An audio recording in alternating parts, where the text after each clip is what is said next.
Good morning, everybody. Welcome back to the Week 5 NFL live stream preview here on the RAS Picks YouTube channel. Good to have everybody back in the live chat and good to be discussing everything you need to know about betting on the games in NFL Week number 5. Now, I got to be honest, this is a much different week from Week number 4. A lot of success in Week number 4. Week 5, very, very, very tight. And in terms of volume, in terms of bets, in terms of releases, this is as low as it gets. So this is going to be a big live chat show. You guys in the live chat, keep the questions coming. We're going to have a lot of discussion on these games to figure out just what to make of all of these matchups, what to make of all the line movement back and forth, a lot of head-to-head battles between different groups, numbers settling in around key numbers, bouncing back and forth. It looks like a little bit of manipulation with some of these numbers happening too as we go down the board. So there's a lot to talk about in these games, but there's probably going to be a little bit more waffling back and forth than usual. We had a big waffling week last season, and people were up in arms. And so I'm putting the forewarning out here at the start of the preview. Be like, hang on a minute. This is just one of those weeks. Not everything is going to be like it was in Week 4. So keep the questions coming as we go through the live chat. We're also at the bye week too, so a little bit more time to talk about these games and fit everything in with the hour time frame. So good to have so many folks back in the chat, but keep the questions coming as we go. Want to say some hellos and good mornings before we get going. Rich says it's a busy Wednesday. Rich, between September and December, they're all busy Wednesdays. Good to have you back as well. Devin Barth back as well. He's saying it's a busy Wednesday indeed. Good to have you back for another live stream. Dan from South New Jersey in the house. Good to have you back. David Rosansky for another show says, amazing Week 4 results. Looking forward to another insightful show. That was as good as it gets in NFL Week number 4. And I want to remind everybody that the NFL service record over at raspicks.com/NFL is 29-21-2, 58% on the season. Paid releases 29-18. And a reminder to anybody who may have not seen it, the season remainder is prorated down to $4.95 for the rest of the season. So if you're interested in betting alongside with us in real time as the releases come out, you can head over to raspicks.com/NFL to get all the releases for the remainder of the season. A few more hellos to get through. Preston, also in the Pacific Northwest. Good morning to you as well. George says it's another beautiful day in Southern Arizona. I would have a hard time believing there's ever not a beautiful day in Southern Arizona. So good to have you back. Seeing Pat, Jane Nava, Riley from Alberta. You helped me win the weekly pick'em pool last week. Let's do it again. I'll do my best. This is a tough week. Ryan Roberts says, let's roll. Mike in as well saying good morning. He's also pumped up about Circa quarter number 2 starting as well. How's the contest going so far, Michael? Moonfish in as well. How about those Ravens indeed as they bullied the Buffalo Bills in a big way? And that was a interesting matchup that we'll talk about as well. For Week 5, David says, need to remind everybody, but sometimes no bet is the best bet. You got that right. H-Train says, stay hot. Adam, we'll try our best. Nathan, Royce, lots of folks in the chat. Good to see you. Dominique, Ryan as well. Can't complain about 58%. Nobody's complaining about 58%. Good morning to Larry and Bruce and Caesar as well. Live chat is loaded. Keep the questions coming in as we go. Let's start off with the first game, Thursday Night Football. Tampa Bay Buccaneers on the road at the Atlanta Falcons. We're seeing Atlanta -1.5 total in this game, 43.5. No opinion here from me, side or total. No bets, no releases either. A couple things that are worth noting if you're looking at this game for Thursday Night Football. First of all, the injury report just came out for the Tampa Bay Buccaneers. It was made final. Not a surprise to see that Cansey and Winfield will both miss another game. I think a little bit surprising perhaps to see that both Trey Palmer and Jalen McMillan will miss. McMillan less so, dealing with the concussion. So you have wide receivers number 3 and number 4 both out for the Tampa Bay Buccaneers. For Atlanta, everybody was participating in practice, but Troy Anderson, I have not seen an update or a final designation for his status as we go live, but that would be a big loss in the middle of the defense for the Atlanta Falcons. This game was Atlanta -3, and there has been Tampa Bay money coming in one way since the market reopened. It's been all Tampa Bay money coming in, pushing this number down. Matchup-wise, the big thing to think about in this game is Baker Mayfield and his continued success this season against zone coverage. He's had 2 games against man where he struggled. He's had 2 games against zone where he has absolutely thrived, including last week. It's something that's existed his entire career, his splits versus zone and his splits against man. very night and day, very drastic in the production that you're getting from him against those coverages. And so even without wide receiver 3 and 4, you're looking at a matchup here against a Falcons defense that plays a ton of cover 3, plays a ton of zone under Jimmy Lake, that you're going to have opportunities for Mayfield, I think, to look pretty competent throwing the ball for another week in a row, and a matchup for him that is pretty friendly against this defense. Last year's splits, again, with Ryan Nielsen in for the Falcons, are going to distort that a little bit because Nielsen was an extreme man coverage defensive coordinator. And so you have kind of a matchup history here for Mayfield with his time in the Bucs in the division against the Falcons that's going to be a little bit different this year with the scheme and defensive coordinator change and how the Falcons are running their defense. That would be the big point that I would keep in mind. A second thing that makes this a little bit difficult, and you have to think about it in a different way, is this is a Thursday night division game. We've seen 3 of these so far this season.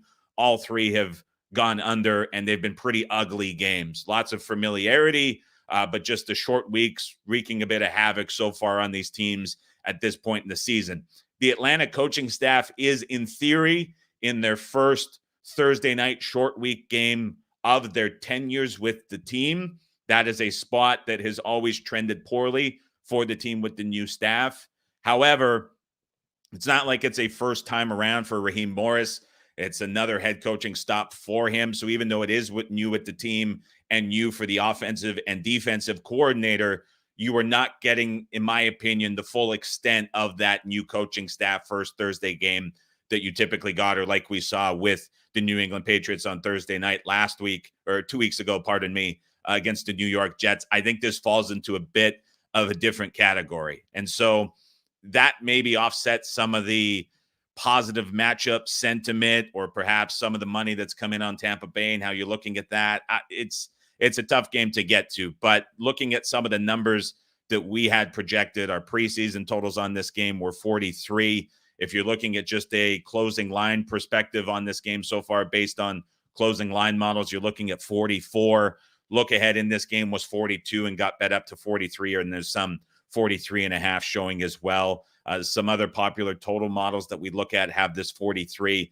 This number's effectively right on market, and the side really is reflecting that too. There's just not a lot of wiggle room either way. This is a pretty tight matchup, and unfortunately, this is going to be something that I say for a lot of games, because it's a weird week in terms of either not getting numbers where expected or having prices that are just really tight overall. So bear with me as we go through here. If you do have any questions, I'll definitely be able to put those in the chat.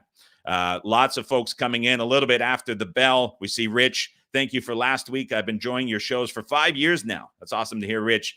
Grateful for you and your straightforward approach. I'm glad to hear that. Glad to hear you had a good week, and I appreciate it very much. You've been listening for that long. Ernesto, first time catching the show live. Welcome in. Good to have you in, Ernesto. Good to have other folks as well jumping in. Michael Lawson says, Bucks in a teaser is a great look. It's an interesting one that we'll get to. We'll wrap up with teasers at the end, Michael. But certainly just from the traditional standpoint, as James would agree, tease the Bucks up to 8, no other action. You're looking at that Bucks teaser leg through 3 and 7 with the shorter total. Makes a lot of sense from the basic strategy perspective. New York Jets against the Minnesota Vikings, London game in Hotspur Stadium. Vikings 2.5-point favorites, total in this game 40.5. A pretty significant move last week as the Vikings looked like they would open 1.5-point dogs on the look aheads. We now have the Vikings out to -2.5. This showed 3 for about 5 minutes Sunday night, couple spots very early Monday morning. The 3s did not last. Is it 3s setting this up to go back 2.5 later in the week? Was it a true buy on 3 as a resistance point for the Jets? Bit up to discussion as we sit here Wednesday morning.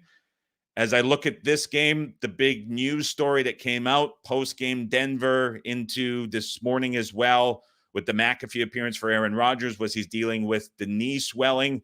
Today, that was put to rest a little bit as it was said that he does have the knee swelling, but there are no plans for him to be impacted in this game. He is set to be a full go. So I think that's put down a little bit in terms of temperature and kind of disruption that it might have had on this game. When I look at the matchup for this game, I think it's something that's pretty straightforward and pretty simple. I've noticed a lot of what I'm referring to as doubles in terms of schemes being faced for teams so far this season. So a good example includes this Minnesota Vikings defense. They faced the San Francisco 49ers a couple weeks ago. They saw the 49ers scheme.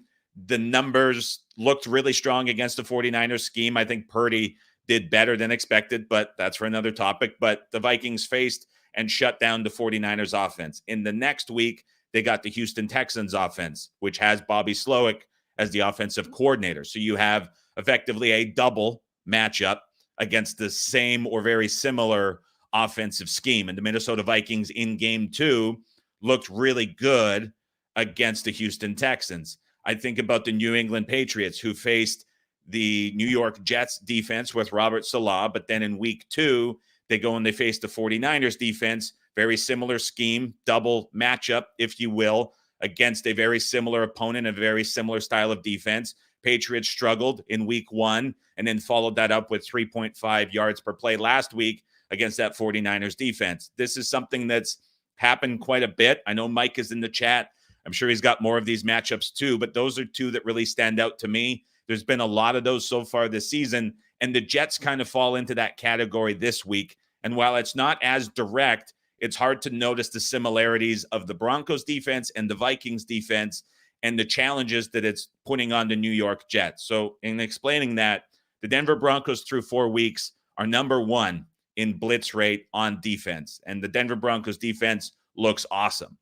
Last week for the New York Jets, the blitz from the Broncos gave them challenges on the offensive line and on offense in general that the Jets were just not prepared to handle. The offensive line had a ton of penalties. The cadence for Aaron Rodgers was quite detrimental because he plays so slowly. He runs the play clock down. It allowed the Denver Broncos to time the snap really well and get off the line of scrimmage very quickly. And so the way that the Jets offense operated was really playing into the hands of how the Denver Broncos defense plays with their really high blitz rate. Well, I think to this matchup, it's kind of that double scenario again, because Brian Flores last year, number 1 in blitz rate. This year, number 2 in blitz rate. I'm putting myself in Brian Flores' shoes. I'm looking at what happened last week with the Denver Broncos, which is very much in the wheelhouse of what the Minnesota Vikings want to do on defense. Surely he is able to adapt and take a lot of what the Broncos did that gave the Jets offense trouble and apply it to this game. And if it's a scenario where Aaron Rodgers lacks maybe a bit of mobility because of the knee injury, the offensive line is a bit upset because of what happened last week. You have Robert Saleh and Aaron Rodgers kind of jawing at each other in the press conferences about what the cadence should be. This, to me, turns into a bit of a tough scenario for the Jets offense. And so in a game where there's this big adjustment for the Minnesota Vikings that are now being switched into a bit of a role change where they've been dogs the whole season, now they're swapping over to be a favorite on a neutral field and needing to win by a field goal plus. It's been very impressive for the Vikings all season. Typically, I'd want to look at this and find a way to play against the team that's being bumped up and against the role change and against the team that everybody's fallen in love with and against the defense that's historically great through 4 weeks in DVOA. But I just have a lot of negatives for the Jets offense in this matchup. And I look at past games as well this season for other teams in the same spot. And there's just a lot of negatives to get involved with it. There's a bit of a mystery in terms of the weather. Hotspur Stadium has a pretty significant roof, but it is open. And if you look at YouTube clips of soccer matches being played there when it's raining on this rock hard surface, which Bills players complained about last year about how tough it was with the rain coming in, you get really hard, fast, slick turf. That's just makes a pretty unknown element into this game too. And so again, pass on the side and total for me. It should be a game where I want to be intrigued with the Jets, but I can't get there at this price with this matchup. And it's just a tough game and a slate of many tough games on the board. Ben Shaw says, smash the like button, you fools. Now, I wouldn't call anybody a fool in here watching the show, but if you do have a second to hit the thumbs up, I would appreciate it very much. If you're not already subscribed to the channel and you're watching the videos and you say, hey, this is pretty useful, whether it's here, the college football previews with Eddie and John, maybe you're enjoying the simple handicap videos every morning on the podcast, keeping you up to date.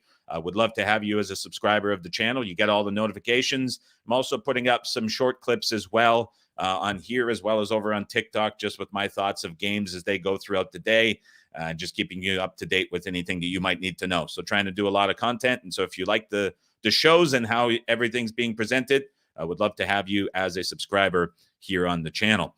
Patrick says, Rodgers is such a queen. Quite the adjective. He'll play. I agree that he is going to play in this game as well. I think that that's being blown up a little bit, but I do think there's potential for mobility to be disrupted slightly, especially against this Vikings defense. Bossman says, late arrival, but thanks, Adam. Look forward to catching up. Good to have you back for another show as well. Connor says 3 - 15 showed this morning at MGM as well. Have to think Rodgers will see Packers tempo versus Vikes. Well, good point here, Robbie. So the Packers last week against the Vikings defense went with a really quick tempo in the second half. Now, when you go with a fast tempo, what that does to an opposing defense is it really negates the pass rush, in many chances allows them not to sub and rotate, and puts a lot of stress on a secondary. And the Vikings secondary does not have a lot of speed in there, and the Packers were able to exploit that. So that I think a fair point that Robbie brings up that I forgot to expand on a little bit with the Jets is it'll be interesting to see if the Jets do go up tempo and they do push the pace, which is something they've not done at all this season. I think that the Jets are going to find ways to move the football and do it pretty well. The big unknown is, are they going to be willing to do that? It's not something we've really seen Rodgers willing to do with this offense so far this season. If they do, that's kind of the ideal matchup that you want to put on the field against this Vikings defense. If you have O-line injuries or you have O-line penalty issues and you have a quarterback that wants to work really slow, that's a tough change to get into. Perhaps they do it. If they do, it's a very big positive for the Jets, but I'm not sure what the outlook is from the tempo perspective. But you're absolutely right, Robbie. If you want to attack this Vikings defense, I think what the Packers did with their tempo is a great way to do it. Greg says, how does Hackett have a job in the league? A lot of bad play callers in the league for a lot of different teams. And so the bar's not super high in 2024. John, I have not seen the teams announce the travel schedule yet. And so, yes, Sean, the game being in London affects the handicap. A bit of an unknown from the surface scenario with the weather. It's about 55% rain, 15-mile-per-hour winds. I think the rain would be a bigger impact than the wind as well. George says, is Rodgers capable of up-tempo? That's the big question mark in this game. If he is, and they can run it, it's great. But all signs point to this offense operating very slow as well. Next game up is Carolina on the road at the Chicago Bears. So I have Bears in the graphic at 3.5. That's the price I see at Chris. That's the price I see at Circa. That's the price I see at FanDuel, as well as WPH. Currently, the Sporting, some other places are 4. When I look at this game, you got to give me the Chicago Bears here at -3.5. Last week, the Chicago Bears closed -3 to the Rams at home. Earlier in the season, in week 1, when there was a lot of unknown about what the Bears are, they ended up closing -4 against the Titans.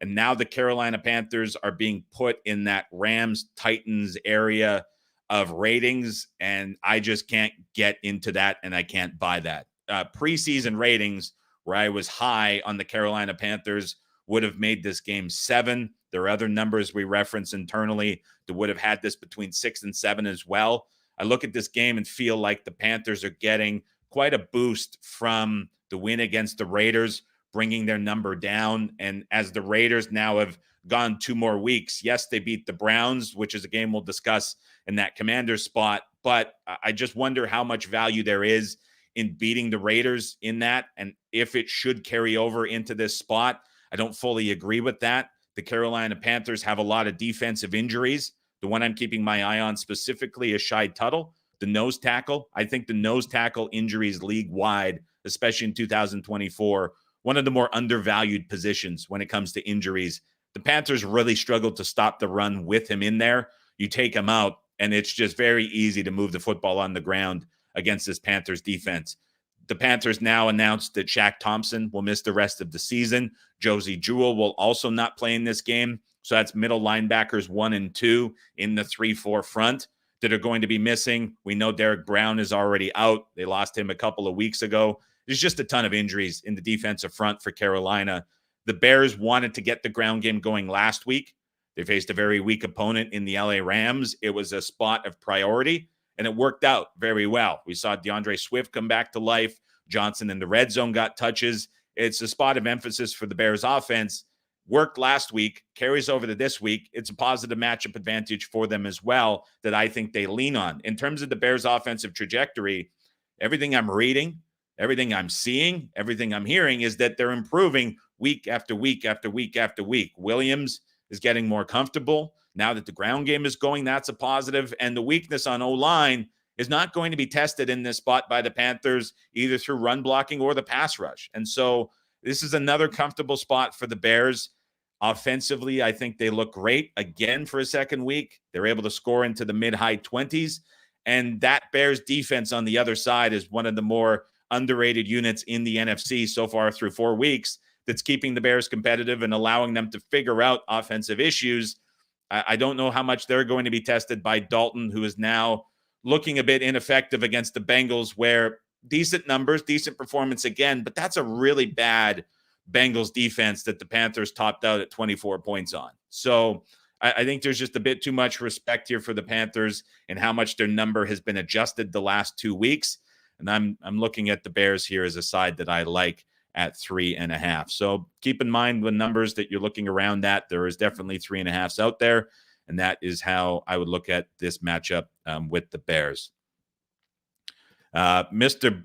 Briggs says home team has a better record across the pond. That was for the Jets. How is the home team designated in that? I'm not sure what I'm buying into there, Mr. Briggs. I appreciate the comment, but I don't know about that one. Ed Redmond says I made Chicago 5-42. Yeah, that sounds like a better number than what we're looking at right here. Caesar says Bears for sure. DJ says Panthers fans here lay the points. That's good. Dalton Revenge. Nah, I'm not into that one as well. And Ryan Roberts knows the slogan. This should be a t-shirt. Don't underestimate the value of a good nose tackle. It's been something that's been, I think, underrated for a couple of years, because when you take that guy out, especially in a 3-4 front, it just gives the offense an easy out. And the way that we're seeing the league trending right now, I think their importance continues to grow as we go week by week. So yes, I'm fully on board with that. We should probably put that on a shirt, Ryan. That would be something that I've been pushing here for a couple years on the show. Baltimore -3 on the road at the Cincinnati Bengals. No take on the side, no take on the total. Ravens -3, total 50.5. We have seen this total just get pounded on the over. Open 47 up to 51. That's been the point of resistance for totals all season league-wide. You get to that 51, 52 range, and it's immediate under money. We saw that here, but very steady movement on the over all week long, and that's just driven by the Bengals turning into, I would say, the biggest over team in the league right now. Defensively, they're just not getting stops. They still have the key injuries to Hill and Rankins.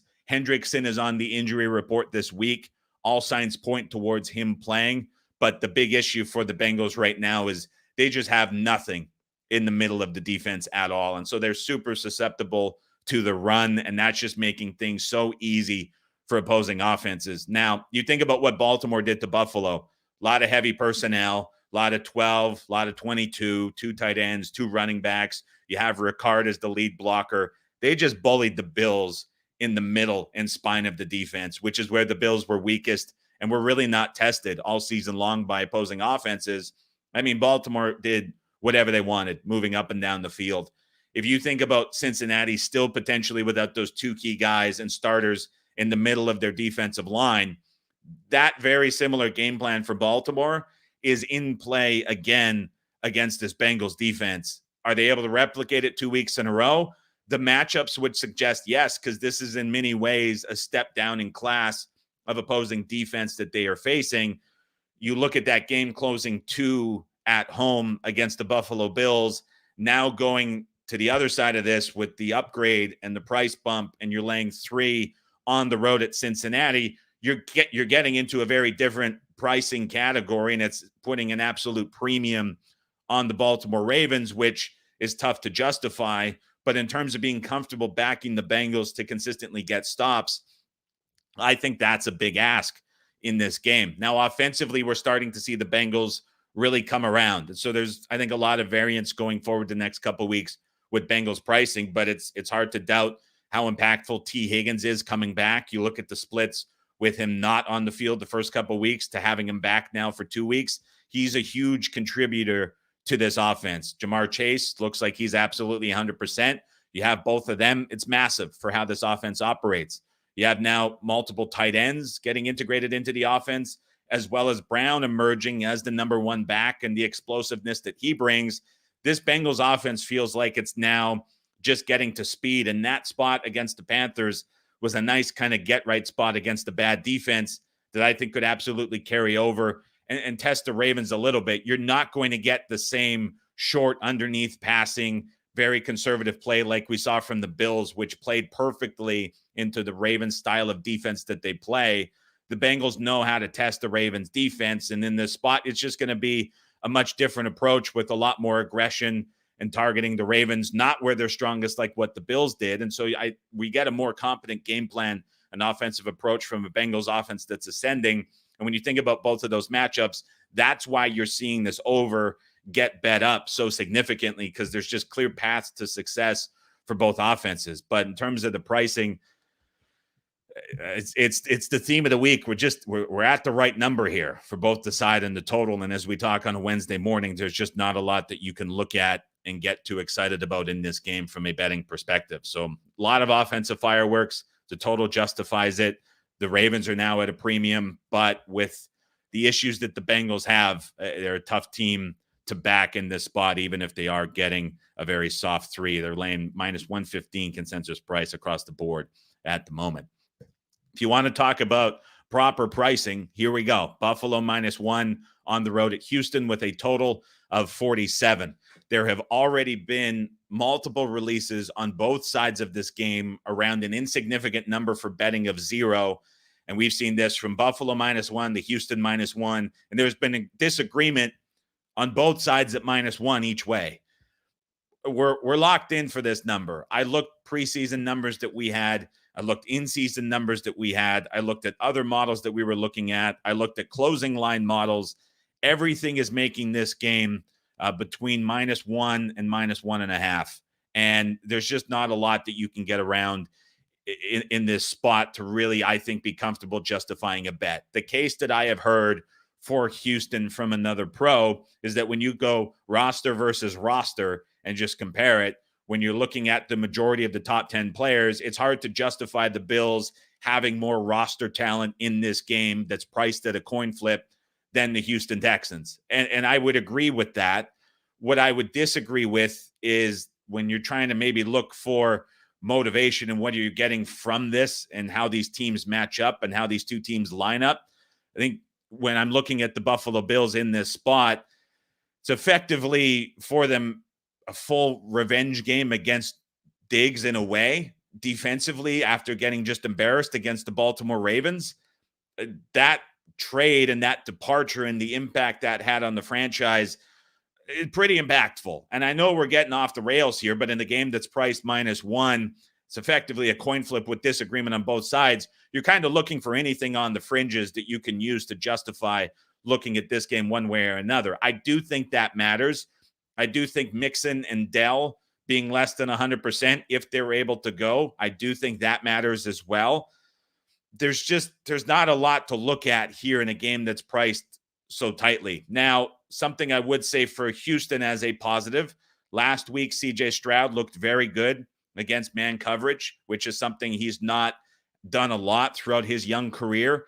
This is a game where he's going to get the opposite of that. The Bills are not a team that line up and play a ton of man coverage. This is a spot where Stroud should look pretty comfortable against the coverage type and coverage schemes that he has a lot of success against. And so that's a matchup positive for the Houston Texans offense. But we've seen McDermott and Babbage come up with great game plans and great curveballs on defense to fluster opposing offenses all season. I don't look at the Bills' result against the Baltimore Ravens as a reflection of what this defense is. I look at that as kind of a one-of-one unique matchup that the Bills are as little equipped to handle as almost any defense in the entire league. Like, that was such a bad matchup against the Baltimore Ravens, and the Houston Texans are not going to do any of that. It's a very different offense for Houston that is not going to go and exploit the same issues that the Buffalo Bills had. And so completely stuck on this game.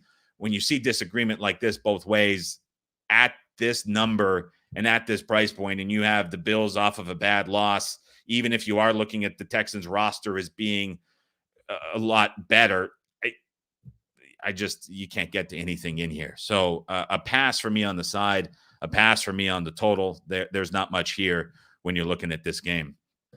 Indianapolis on the road at Jacksonville, Jags -3, total 46. So I'll give you a long answer to this one. And behind the scenes at Red Angle Sports, there's 10 of us that are constantly looking at betting and discussing the NFL. Some folks are more involved on the research side. Some are more involved on the origination side. But the process that we tend to follow is we're all watching games on Sunday. And then in Sunday evening, we end up putting together write-ups that are submitted blindly. And then they're all revealed. And we go back and forth to look at who likes what prices, where's their alignment, where is their disagreement, what are the takeaways that can come from it. And every single week, there's basically between 2 and 3 spots that are identified as opportunities to back because of the price. And then there's some subjective handicapping put on top of that. Now, the Jags were one of those teams this week that was kind of highlighted early in the week on Sunday night. And quite honestly, when I was looking at this, and it was Jags 2.5 at the moment, as I'm writing it up, I'm like, this to me makes a lot of sense. However, it seems like this is a game where you're not getting any discount whatsoever for a team being 0-4. You're not getting any discount whatsoever for the bizarre press conferences that we had from Doug Peterson. And you're not getting any discount whatsoever for the Colts coming off of a win, having injuries to quarterback one, running back one, and a number of key defenders. The market, to me, got this right.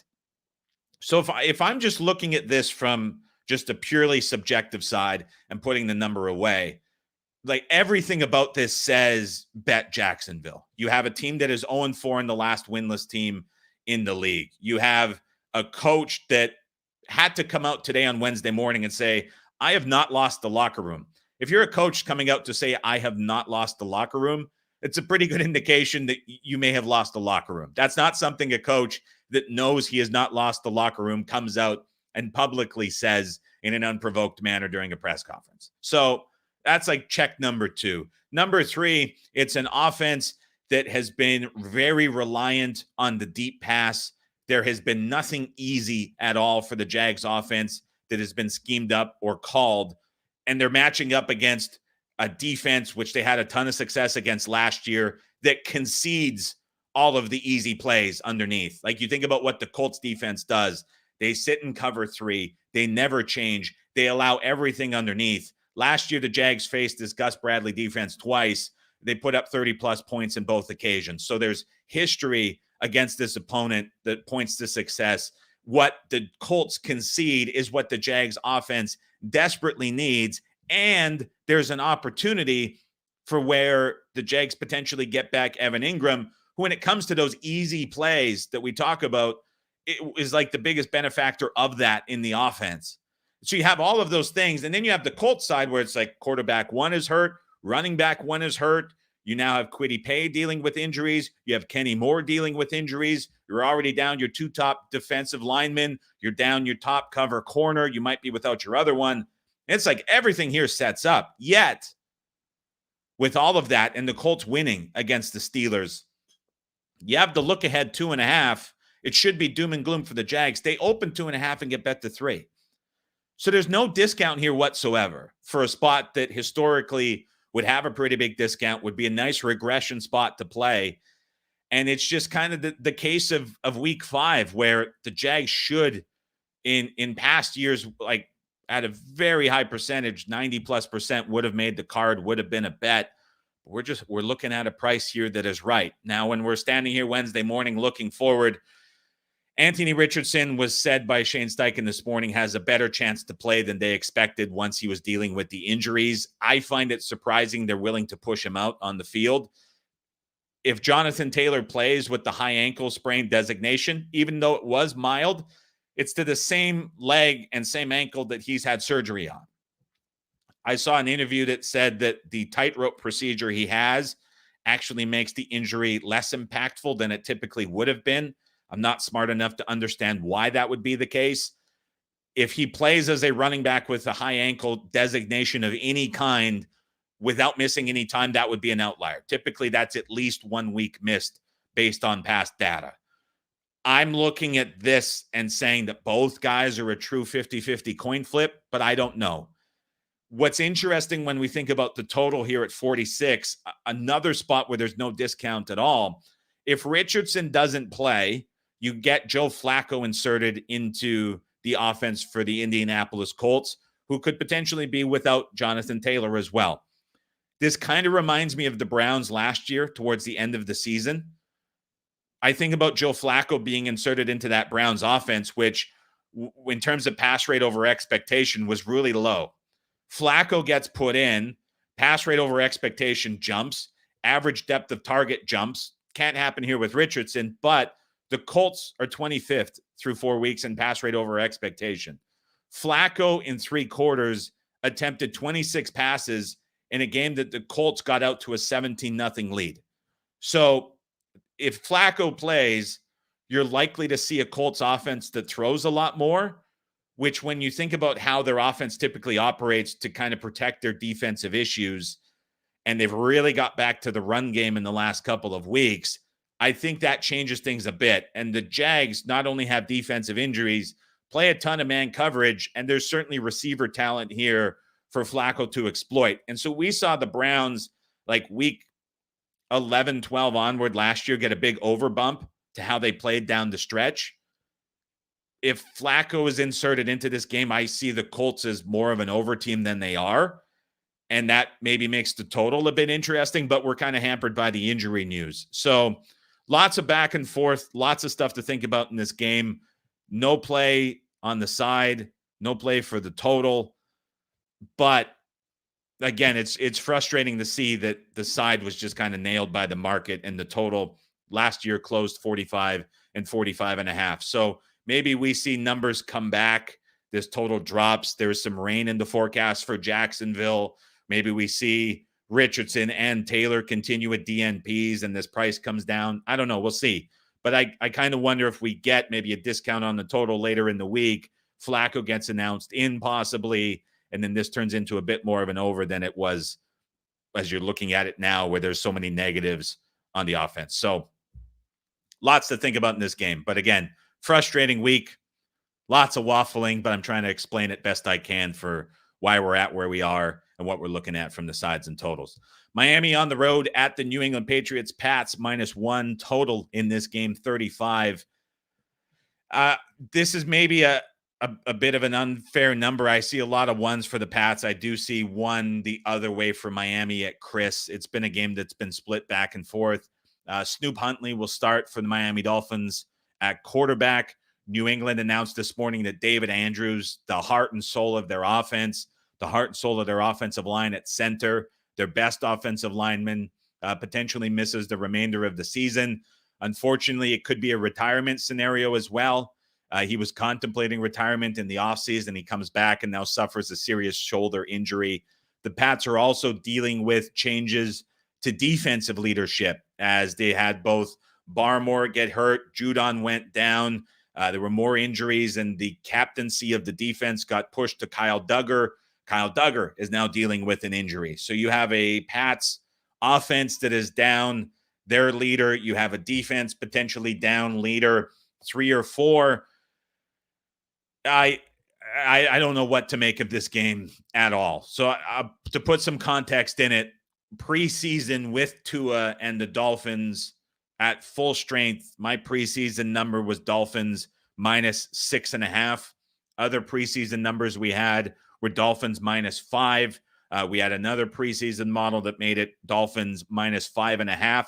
If you're looking at just a closing line model perspective on this game, you're getting to Dolphins -4. But of course, that's not taking into account that Tua is obviously not playing for this offense. And we're looking at these teams in a very different way, specifically Miami. And now the Pats have defensive injuries as well as losing their best offensive lineman at center on offense. And so if you take those preseason numbers and you adjust for Tua, you effectively get to a pick 'em. If you're looking at those closing line models, you adjust a little bit further manually for taking Tua out.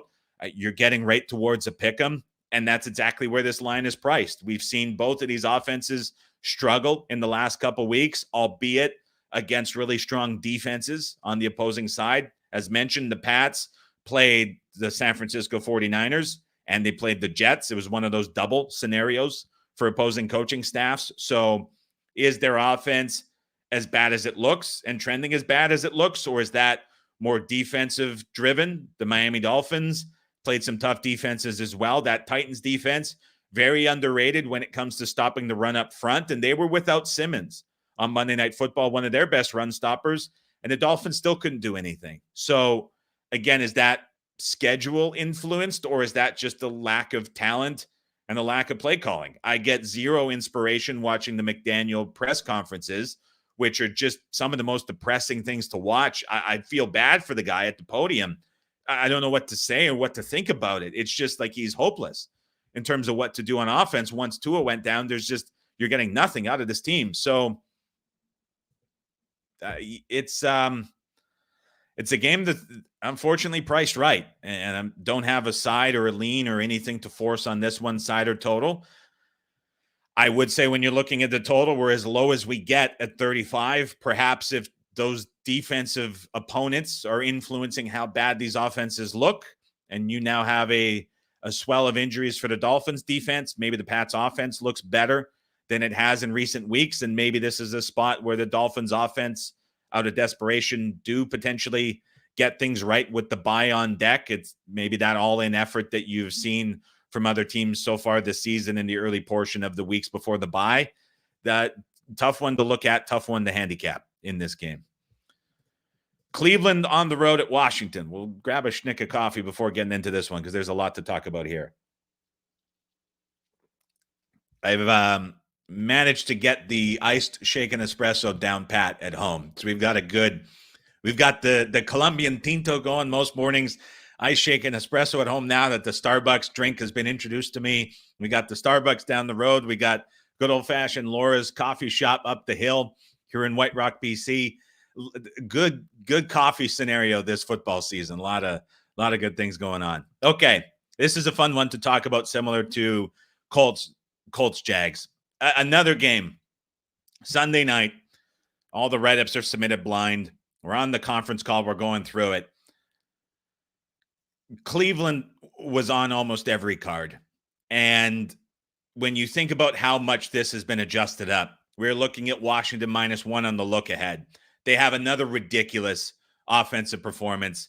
We get to 3.5 on this game, and that's when we're writing it up.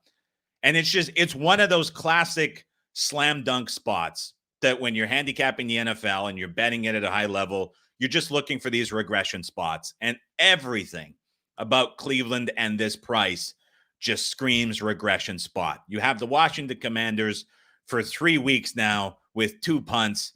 They have an offensive output so far through 4 weeks that is better than the 2007 New England Patriots, that is better than the first year of the Mahomes Chiefs, that is just shy of Aaron Rodgers' MVP level in Green Bay. It is a Commanders team that in week 1, remember, couldn't complete a pass to a wide receiver against that Todd Bowles Buccaneers defense that was at full strength. And now through 3 weeks later, it's like this is one of the best offenses from a stats perspective that we've ever seen in the NFL. And so you get the price bump, you go through the key number of 3, you get all of this added value to the Cleveland Browns. We couldn't release it. We couldn't even bet it because you get to the point where you're going back and forth and you're like, first of all, the rookie quarterback variance that comes with Washington, I think, is extremely hard to grade. The truth is, if this was a veteran, like, say, Andy Dalton in the Carolina Panthers, like, you know what the ceiling is and you know what the floor is. And when you get a massive leap, you can kind of easily justify whether or not it's been upgraded too much. We don't know what the ceiling is with Jaden Daniels necessarily. I would say that we're probably at it. When you punt twice in 3 games, that's not the floor, and that's not something you're carrying on with you. But again, like, this might be what the Washington Commanders offense looks like when they're playing 3 of the worst defenses back to back to back like they have. This just might be a team that's extremely explosive and meant to capitalize on these really bad defenses. That could be the case. The second thing is, what in the world are you getting from the Cleveland Browns offense? You have an offensive line that is as injured as an offensive line has been in the last number of seasons. You don't know what's going on with Conklin. You don't know what's going on with Pochik. You already have Teller on the injured reserve. You don't know what's going on with Willis. And you're looking at an offense in Cleveland that is built around running the football. At its core and its identity, the Browns want to run the football. Everything that they've done so far this season has been adjusted poorly on the fly because there's no ground game. So the Browns had to get away from their identity, and you now have Watson playing in an offense that he just doesn't fit into and, quite frankly, is in no way prepared to be in. I don't think any quarterback would be able to fit and adjust in this offense outside of perhaps Patrick Mahomes, who's going through something similar in Kansas City, which we'll talk about on Monday Night Football. So there's a massive unknown with what you're getting from the Browns offense. And then you have this loss against the Raiders, which certainly in part, combined with the Commanders' 42-point outburst against the Cardinals, goes into making this number what it is. But you have the Browns up 10-0 against the Raiders, who don't have their best offensive player, who don't have their best defensive player, and they end up blowing the lead and can't come back and can't score in the second half to retake the lead and win. Where does that leave the Browns team from just a mental and coaching and organization perspective? I think that's a very fair question to ask. And so in both of those, you get to a point where, even though this looks like the slam dunk spot historically for the Browns, there are so many negatives in betting this. And, like, just to carry on and get to where we're at with this number, preseason, Mike Clay roster ratings had the Browns 5th and had the Commanders 27th. When we're looking at market ratings now, the Commanders, just from a pricing perspective, are in the 13 to 15 range, and the Browns are down to the 22 to 23 range. So, I mean, the Browns closed 6.5-point favorites against the New York Giants a couple weeks ago.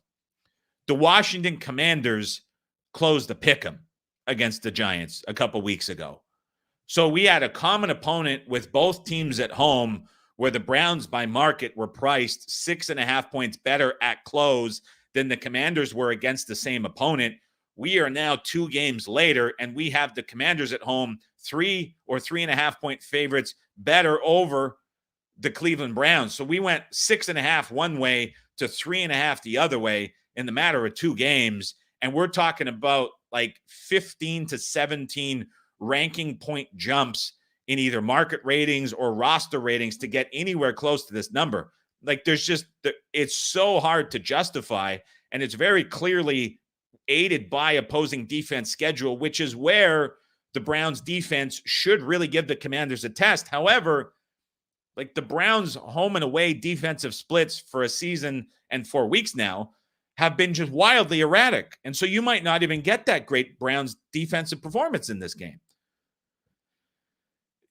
It's a really tough week, and I'm stressing that, and I'm harping on it a lot, but I'm just kind of giving you the full picture here, and it's just, it's tough here. So I don't know what to make of this game. It should have been a slam dunk Browns spot. It's what we all thought, but we didn't act on it. We didn't bet it. We didn't release it. And there's not a whole lot that I think you can do with this game in this spot. So nothing on this game as well, as we continue to go through a pretty tough week 5 card. Big Ross says, I think we found the ceiling.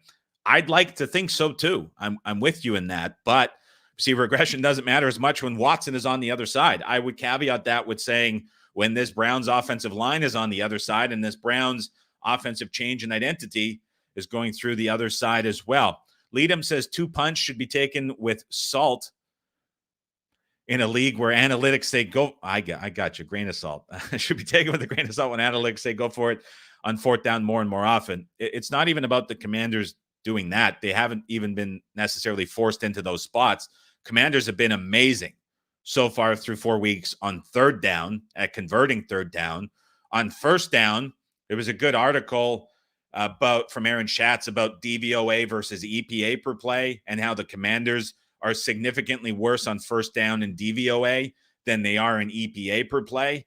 And it's effectively the Commanders who are benefiting from a lot of screen passes and a lot of short plays on 1st down that are setting them up to be in good spots on 3rd down, whereas EPA is reading it differently. Something else that was pointed out in that article I thought was interesting was the Commanders, their 4 fumbles this year on offense have all been recovered. They have just 1 turnover all season. Daniels' interception was returned for 0 yards. The fumbles have all been recovered. So DVOA is docking Jaden Daniels and making the Commanders worse than they are because they're grading it on the play outcome, whereas EPA is making it look less impactful because there's no returns and the Commanders aren't losing the fumbles, so there's no switch in field position. So the Commanders look worse in DVOA than they do EPA per play, and typically that's something that levels out. But in terms of the punting, it's not a matter of them going for it on all of these 1st downs, even though when they've got it. It's been a matter of just how the offenses broke for them on some of the late downs, 2nd and 3rd down being much better than 1st down, and them getting really good success on 3rd down. But it's just them facing really bad defenses and generating a ton of big plays off of it and scoring a ton. So it's not really an analytics thing, I don't think, in this when you're looking at how great the Commanders' offense has been so far through 4 weeks. Changing 500 says the floor is the roof. That's how it's looking so far as you're looking at this as well. Caesar says, how long do you think Cliff Kingsbury will be able to be successful with catering to Jaden with the kind of offensive scheme he's been used to in college? Couple interesting comments on this. So with Arizona, the best month for every Cliff Kingsbury offense was always September, and the success rate numbers during his time in Arizona continuously came down month by month by month by month. Defenses adjust to what he's doing, or they did in the past, and it was always something with Arizona. Super hot starts, faded. If you're a Cardinals fan, you know exactly what I'm talking about. Is it a coincidence that he's having so much success with Washington in the first couple weeks of the season? Perhaps, or maybe this is a changed Kingsbury who adjusted, learned things for his offense in college and is now adapting them so far. I kind of lean towards the latter because we haven't seen him just sit in the same spread formations every single game. Last week, he introduced a lot of 2 tight end looks, went to heavier personnel to attack Arizona, which is something that Kingsbury would have saw the Lions do. It's something Kingsbury would have saw the Bills do. And it's something that he didn't just go in and play to his strengths. He adjusted it, and he executed a very good game plan. So there's signs of change from Cliff that are already showing this season that we didn't see in Arizona.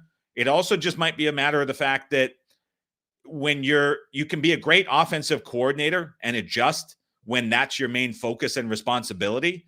When you're put into the head coaching role, becomes a lot more difficult. And I don't think it's unfair to say that there can be great coordinators that should never be head coaches, and there should be great head coaches that should never be coordinators. And Kingsbury might very well fit into that mold as a guy who can be a great OC, but when he's pushed into the head coach spot and still taking on play calling duties, he might be worse than he is as just a standalone offensive coordinator. So there's a lot at play here with Washington and a lot of variance that makes me wonder just what we're getting at, but is also why we haven't acted on anything with Cleveland, despite that being kind of the typical spot that you would look at in this market and an area. Let's get to the afternoon games. Las Vegas on the road at the Denver Broncos. Broncos 2.5-point favorites. Total in this game from 38 down to 36. We're seeing circa 35. This one's shaded lower. So the Broncos defense has been awesome all season. we talked about it last week as justification for why we were considering the Broncos at +8 and why there was a release on the Broncos from another group that brought that number down against the Jets. They're playing at such an elevated level. And Pat Surtain, as just a one-on-one corner, is eliminating top guys week after week after week. I doubt that Devontae Adams is going to be on the field for Las Vegas. He's requested the trade. On the Kay Adams show this week, he said he's not had contact with the team regarding his status. He had the hamstring injury last week. Might be a hamstring injury. I don't know. It seems like he's unlikely to go. So if you take him out of this Raiders offense and you have a lockdown corner, perhaps on Trey Tucker, like what are the Raiders doing offensively? Not a lot in this matchup. There's just not a lot of paths for them to do a whole lot with Minshew and this ground game that's been very ineffective. Last week, where surprisingly against the Browns, they were able to find some good looks and finally have success with it. Antonio Pierce says he wants to get Madison more involved in the run game. He's flipped from Zamir White. He's now pushing touches to Madison, wants to get him involved. This seems like a very tough spot for him to get things right and working. There's a potential positive boost with Max Crosby coming back. Sounds like he wants to play. There was a release this morning by a pro on Las Vegas at 3 that brought this number back to 2.5. I don't really agree with it. I don't know how comfortable I am backing Bo Nix, though, laying points, because it is really bad. The one exception that he has had this year was against the Buccaneers offense. We loved the Broncos that week. We talked about it here on the preview pod. You had that Bucs defense that was just riddled with injuries, and that was so easy for Nix and the Broncos offense. Last week was certainly impacted by weather, no question about that. It was certainly impacted by the Jets defense and the skeleton of it that is left there, no question about it. The Raiders they play soft. They keep everything in front. Nix is not doing anything to threaten passes downfield. Everything from the Broncos is so restricted on offense. It's a tough spot to get to. Now, I would have a slight lean to the Denver Broncos here at -2.5. Wouldn't be something that I've bet yet. It would be something that I would consider in this matchup, just because I wonder what the Raiders offense and the state of it looks like if Adams is not on the field and the changes they're going to have to go through with that. It seems like a tough spot for the Raiders to have much success against the Broncos defense, where I just feel like the Broncos might have something against this Raiders defense more so than the other side of the matchup. And so this is just another tough game and a week full of tough spots. Just really not a lot here. Arizona on the road at the San Francisco 49ers. Niners a 7-point favorite with a total of 50. Interesting matchup in the sense that the Arizona Cardinals continues to look as bad as we have thought it has been. For the 49ers on offense, they continue to just look great amid not really having everyone right, not really having everyone there.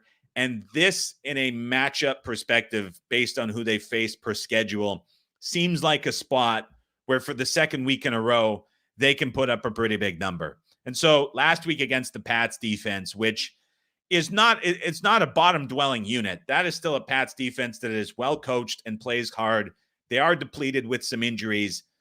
49ers looked awesome moving the football. And it's not Purdy relying on a ton of yak and a ton of big plays being broken. It's Purdy pushing the ball downfield further than we've ever seen him. It's a continued evolution of Shanahan and the 49ers offense, making it work with the guys he has on the field around him. And it's a very different looking and a very different feeling 49ers offense. So to hang 30 against the Pats in a game where Purdy was a little more inaccurate than we've seen him, I thought was pretty telling.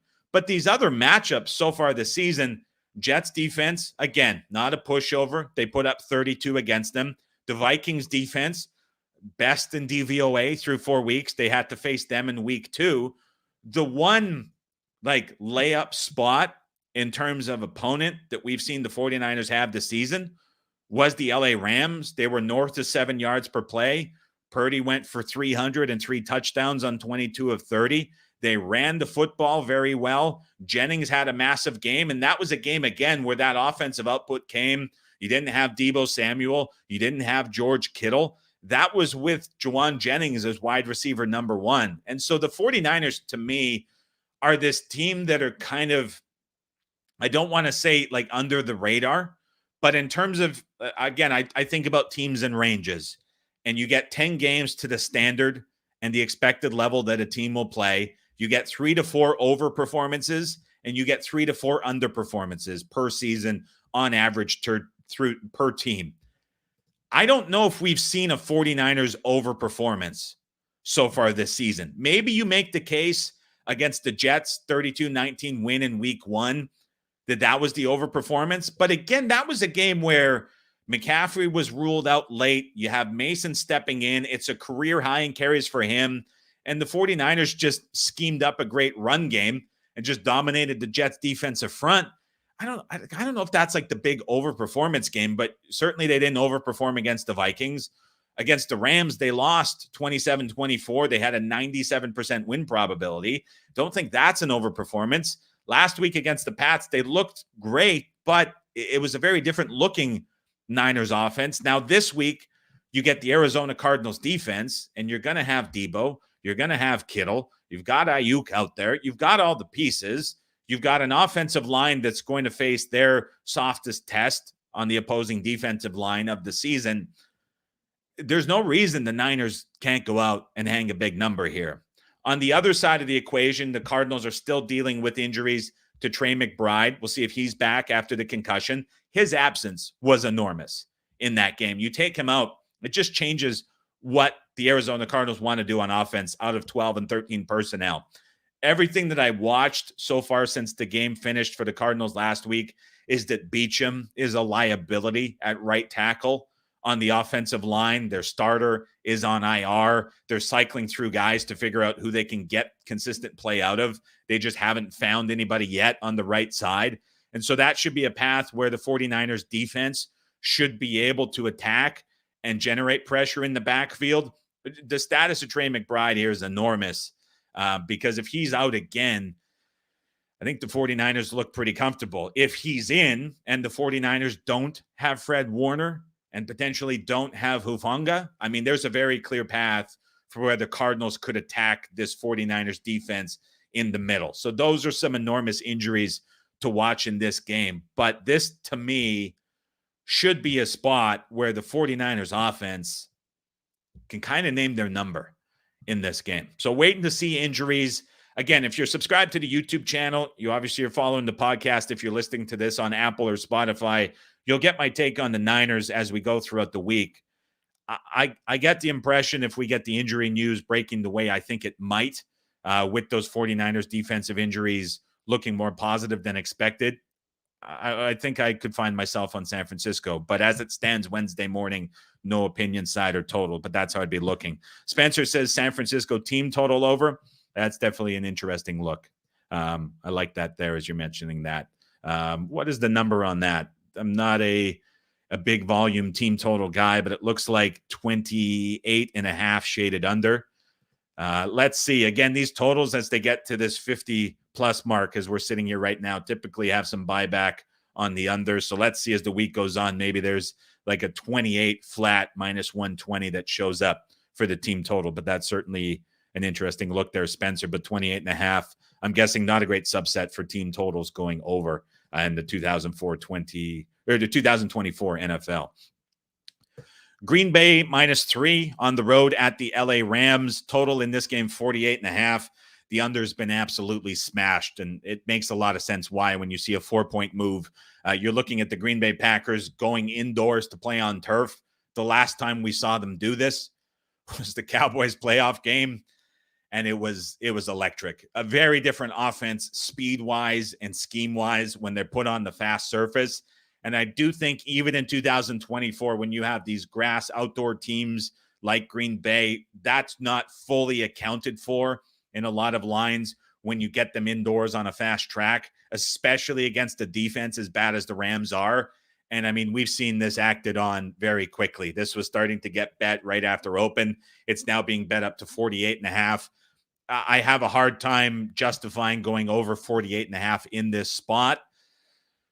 But I certainly agree with the move so far to this point. Don't have an opinion on the side. Don't have an opinion on the total at the current prices. We've seen a bit of Rams money come into the market so far this week, especially so this morning after the Packers looked like they were getting bet up a bit. But it's really a matter of, like, what can the Rams find or do on defense? They had no answer for the ground game against the Chicago Bears, against the 49ers, as we talked about. They were allowing Jawan Jennings to go for nearly 200 yards. They had no adjustment for it. This is a Rams defense that's bottom of the league in opposing yards per play allowed. They gave up 41 to the Arizona Cardinals. They gave up 26 to the Detroit Lions. And you might want to look at this and say, okay, Lions, Cardinals, 49ers, those are great offenses. But then you have the Bears data point, not a great offense, an offense that's ascending, didn't look good defensively, and now you're going and stepping back up in class against the Packers. The expectation for the Rams defense here is not high at all. And so I can't even make a schedule adjusted case here for why they might bounce back, because this is just another test, and that Bears data point I think is concerning. For the Packers, the Minnesota Vikings game is a really tough one to grade. Defensively, you look at the scoreline and you say that was horrendous. In reality, 2 short drives set up 14 of the 28 points that the Vikings got out to a lead. And from like the start of the second quarter to midway through the fourth quarter, the Packers defense looked very good. Offensively, the Packers finally get going. They don't have a field goal kicker, so you get all these 4th down attempts that show up as turnovers in the box score. But the big question when you're handicapping this is, from the Packers' perspective, do you give them credit for the comeback because it was Minnesota and it was a Vikings defense that's performed so well? Or do you discount the comeback because the Vikings had such a big lead that the Vikings took the foot off the gas and were playing passive defensively? I think it's something that's very hard to handicap and kind of carry over week to week and try justify what's real and what's not. But there's no question in this matchup that the Packers offense is stepping way down in class, going from the Vikings to the Rams defense. So again, another very tough game to look at, another very tough game to justify. I don't really have a take in this game on what I can look at side or total at the current numbers. When I'm looking at questions in the chat, Zach Moss says, Packers and Rams is my favorite game of the week. Can you make a case for the Rams? The best case that I could make for the Rams is that they continue to operate out of heavier personnel. They shorten the game possession-wise. They lean on the run game and attack the Packers in the middle, which is where they continue to be a little bit vulnerable. They use screen plays with Williams to get things open in the flat and negate some of that pass rush, which is absolutely going to be coming after Stafford in the pocket. When we're talking about the Packers pass rush, kind of influenced by the immobility, or rather the mobility that they faced in quarterbacks so far this season in Hurts and Richardson. But you're looking at a Rams team that is definitely at this price point, very much so at a discount, even if you're looking at the Packers with Love at 100%, which he might not be, was throwing a lot of passes off his back foot. It's something he does often, but maybe it's a reflection of him not fully being 100% or 100% yet. So if it's a Rams offense that can shorten the game, find success out of this heavy personnel look, find success with running backs, you have the familiarity between McVay and LaFleur, which maybe tightens the game up a little bit, and you have Stafford as your quarterback getting more than the field goal at home, you can find the path there potentially, but just the defense that you have with the Rams is so scary against this Packers offense. So again, another tough game in a slate full of very tough games. Seattle -6, total 44 at home to the Giants. Pretty easy game to look at and compare when we're thinking about the Seattle Seahawks. In week 1, Seattle hosted the Denver Broncos, which was a Bo Nix debut game. That game was at the same price point of -6. In week 3, The game got to -6 against Skylar Thompson and the Miami Dolphins. The Seahawks end up covering because, in part, Thompson goes down. They go to Tim Boyle, but also the Seahawks played really well in that game against Miami. That game was 6, ended up closing 4. Question when you're looking at this game is, where do you price the Giants relative to those two teams? Do you have the Giants above the Broncos and the Dolphins' current state of Skylar Thompson and Tim Boyle? If you're saying yes, you're probably looking at this game and saying, how can I get in and back the New York Giants? If you're saying the answer is no, then you've got to be pretty bullish here on the Seattle Seahawks. My initial goal in this game was trying to figure out, how do you get to backing the Giants in this spot? Because I'm looking at the Seahawks defense, and outside of Baker, everyone else was labeled by Mike McDonald as being on their own timeline. And when you hear all of these injuries being listed as their own timeline, that is typically not a very good scenario for indication that those guys are going to be out there on the field come Sunday. So you have Leonard Williams and Nwosu, Murphy, and Mafe, 4 key contributors on the defensive side, all on their own timeline. You have the Seahawks coming out of a Monday night game, coming back across the country, dealing with all those injuries. Julian Love, their free safety, pops up on the injury report as well after leaving the game against the Lions. So if Baker is back, you still have 5 defensive injuries for Seattle, which are pretty impactful. The problem is, when you're looking at this, the entire Giants offense goes through Malik Nabers. And Malik Nabers is dealing with a concussion. He is still in protocol. The Giants do have the extra time with him to get through protocol, as they played on the Thursday game. But if he is not cleared and he is not on the field, this Giants offense is grim. And we talk about the Dolphins off of extra time to prepare coming into Seattle. They had no answers for the defense. If we have Daniel Jones on the field without Malik Nabers, offensively, what the Giants are going to put forth on the field is not all that different from what the Dolphins had to put on the field without Tua and with the quarterback injury that they sustained. And so, again, like, you're looking at this game, you're looking at this price, and you're like, I don't think I can get comfortable putting the Giants in the same category as Broncos' Knicks debut road game and Dolphins with Thompson and Boyle on the road. You're looking at the Giants off extra rest against the Seahawks, off the shortest rest you can have in this spot, off Monday Night Football, going back for a Sunday game. So that's a rest advantage for the Giants, right? Like, there's all these spots, but there's just this massive negative looming over it, where if you take away Malik Nabers, no offense has had more feature plays through a single contributor on offense so far through 4 weeks than Malik Nabers. He's led the league in target share relative to his team. He's led the league in offensive output relative to his team. Like, you take him away, and this Giants offense is really lacking weapons. And against the Cowboys defense that isn't very good, they weren't able to get the ground game going, and they weren't able to get anything going second half when you're down Lawrence, you're down Parsons. Like, what are you getting out of this Giants offense? And so that becomes really tough too. And this just becomes another game that is a pass on the side and a pass on the total. Dallas Cowboys -2.5 on the road at the Pittsburgh Steelers.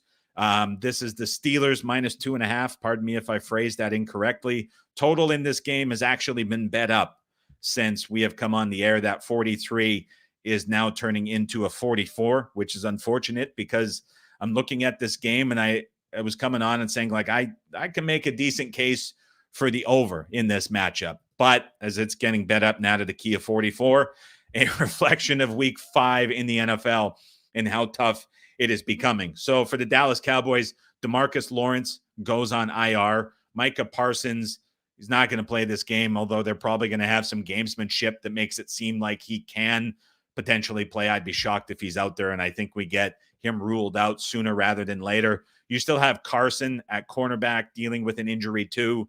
But this is a Cowboys defense that has been very underwhelming so far this season, that is now without their best 2 players up front. And you're going into Pittsburgh to face a team that wants to run the football, that wants to operate out of heavy sets, which is where the Cowboys defense is the weakest generally. But now you take away the two best players in the defensive front, and it feels like a game where Pittsburgh's going to have a lot of success moving the football in the way that they want to move the football. We saw the Cowboys against the Ravens, which is a far superior version of the Steelers' style of offense that they play. Hang 28 points, go up and down the field, put up big rushing numbers. We saw the Saints, which again is a superior version of the Steelers' offense, hang 44 points, go up and down the field, moving the football on the ground. Cowboys had no answer to it. The two games where the Cowboys defense looked good were against the Giants, who we just talked about could get nothing going and have struggled on offense all season, and against the Browns, who we talked about earlier in the show, who have no offensive line and no ground game and have not been able to get anything going. Anytime the Cowboys have faced a team this season with a pulse of a ground game, they've gotten gashed. And now the expectations without Parsons and Lawrence, just become even less and less of this defense. And so this is a spot where I think Pittsburgh moves the football. Now on the other side, you look at Dak Prescott, you think about where he and CeeDee Lamb thrive. It's against teams that play a lot of cover one and against teams that play a lot of man coverage. That's really what Pittsburgh does a ton of. And even when they're showing some of the cover three looks, a lot of time they're rotating and shifting pre-snap into man coverage. I would expect Prescott and Lamb to go out and find success in this game. When I look at the games where the Cowboys have struggled this season and games where the Cowboys have done really well on offense, specifically Prescott and specifically CeeDee Lamb, it was week one against the Browns. Play a lot of man, play a lot of cover one. That game against the Saints looked bad scoreline-wise, and it was certainly padded late, but CeeDee Lamb goes for nearly 100 yards. You have a big game from Prescott. And against the Ravens in that comeback, a very similar scenario in what you're getting defense-wise. When I look at the game where the Cowboys struggled and you didn't have those explosive plays, it was really last week against the Giants where Shane Bowen sits in a very soft zone coverage look, which he does in that bend but don't break style. And that's where we saw Lamb have the one big play, but it was Prescott's worst output of the season. So you have that offense versus defensive matchup for the Cowboys. Brandon Cooks is going to miss this game with a knee infection. So that's a big blow to the passing attack for the Cowboys as option number 2. But this is, again, like as much as you want to go and you get involved with the Cowboys at plus 2.5 and a price that maybe adjusted too far up for the Steelers, especially coming off of a loss. Cowboys coming off of a win, you don't typically see that adjustment. Cowboys off of extra rest. It should be a spot where you like and want to look and circle the Dallas Cowboys. Don't know if you can do it. And this over just got bet as well. So again, it's another look, another pass, and another tough spot on a very tough Week 5 card. Comment here from, just lost it. It was a good comment from Crazy Carl. I think you talked about early season concussion timelines on the pod. Perhaps more of an incentive to rush Neighbors through protocol if he has any influence on it.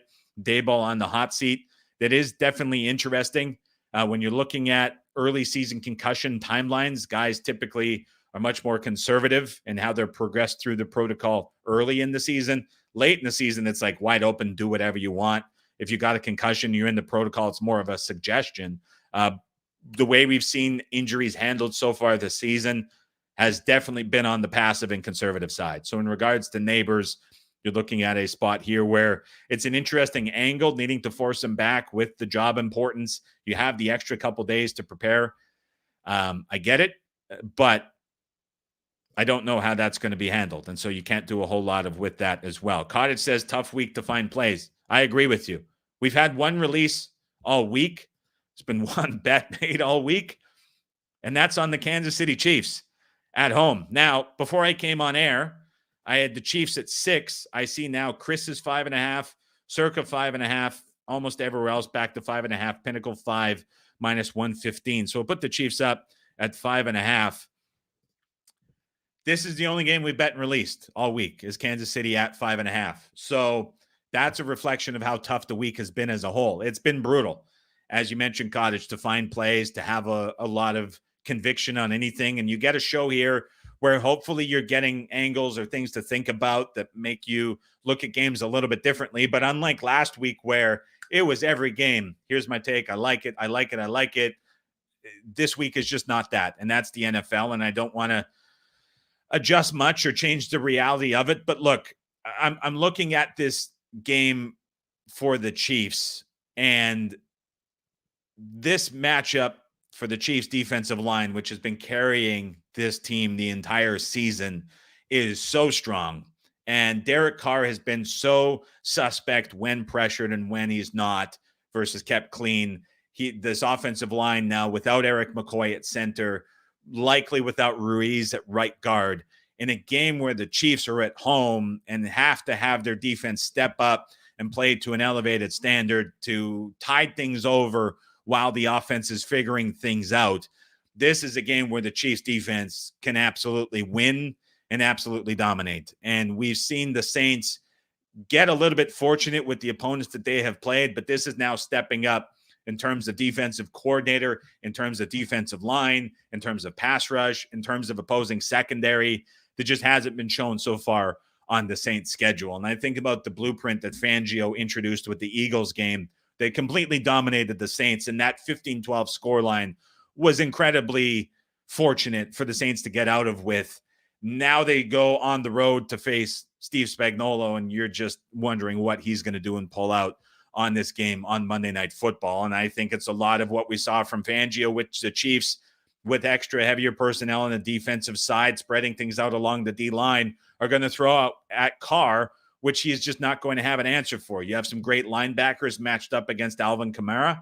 That's going to be a big plus matchup for the Chiefs as well. Defensively, I think this is a great spot for the Chiefs in this matchup. Now, when we're looking at a numbers perspective, so preseason numbers had this game -10 for Kansas City.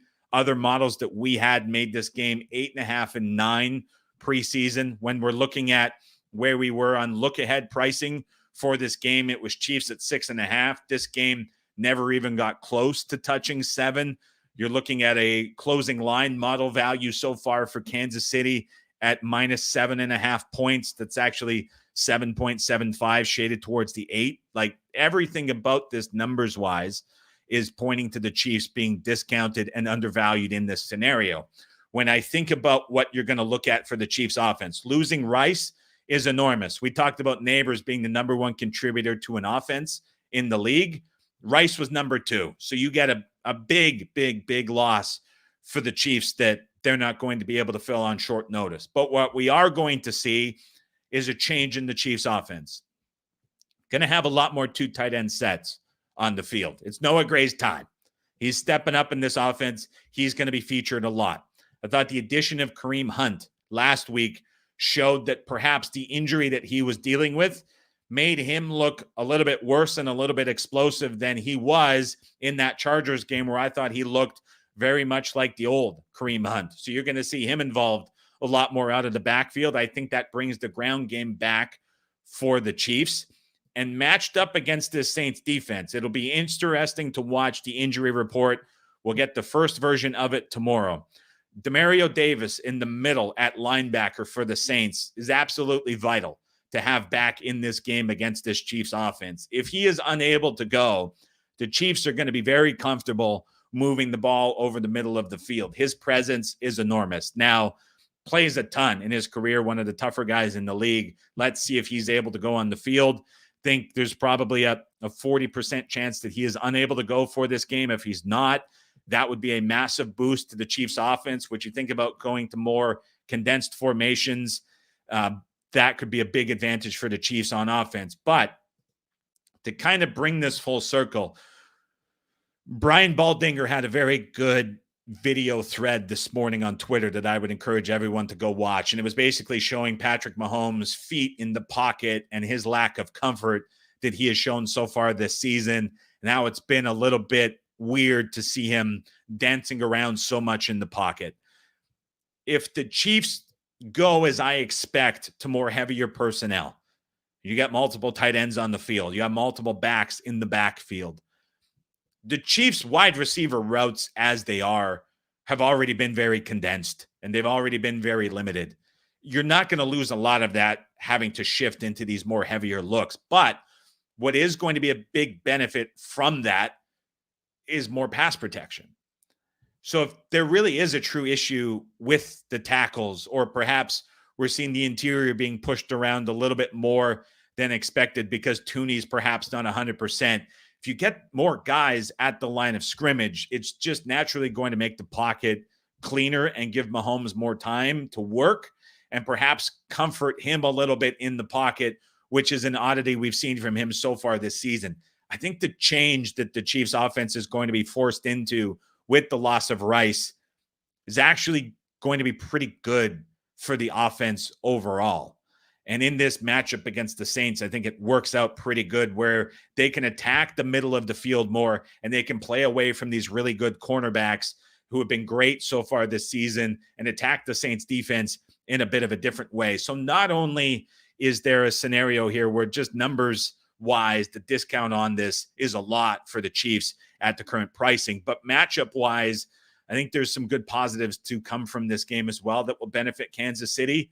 And I've been very surprised to see how much Chiefs or Saints love there has been so far this week, either through YouTube comments, through Twitter comments, through commentary on different games, and just the Chiefs change in sentiment for how they've been handled. They're 4-0, and arguably, again, we're talking about teams and ranges. I think you can argue that the Chiefs have underperformed more than they have overperformed relative to injury so far through 4 weeks. Now it's a night game at home at Arrowhead where you get the Saints coming in with a clear defensive advantage for the Chiefs. That gets to be a pretty interesting look in this game as well. Something I would say is an added bonus. Remember, night game at Arrowhead, how much that impacts passing downfield. No stadium in any scenario, day, afternoon, night, has more drops than Arrowhead at night. And so if things get a little bit more condensed for the Chiefs offense, they kind of play around that as well, where the Saints and some of those deep balls they've connected on maybe have to go through a bit of a change in that as well. So looking at this one as a good spot for the Chiefs. And again, that's the only spot that we have released and bet so far this entire week. So looking at Kansas City here at home as a pretty good spot. And it's interesting to see the chat as well. Lots of disagreement with this in the chat too that I'm looking at. Lots of people sharing Saints sentiment in this one as Jay-Z says Saints all day. Shocked at this one as well. So it's an interesting, it's just how the teams have been portrayed so far is really standing out. So that's an interesting look. So liking the Chiefs there. Connor says people are just tired of Casey and Mahomes for whatever reason. All people want to talk about is Mahomes being bad and the Chiefs being awful, but they are 4-0. They've covered 3 of 4 as well. So yeah, fun game. Very tough card. Again, guys, like I hate doing these videos and we go through 14 games. There's not really an opinion on 11 of them. That's unfortunately the reality of the NFL. We've had a couple weeks where there's been a lot of opinions, a lot of good matchups, a lot of thoughts. But when I'm in a spot where I'm talking about every game, every week in a preview, going through every spot, whether it's here on Wednesday, whether it's Friday on VSiN in that half an hour spot, which has turned into running through every single game on the card, there's going to be weeks where there's a lot of opinions.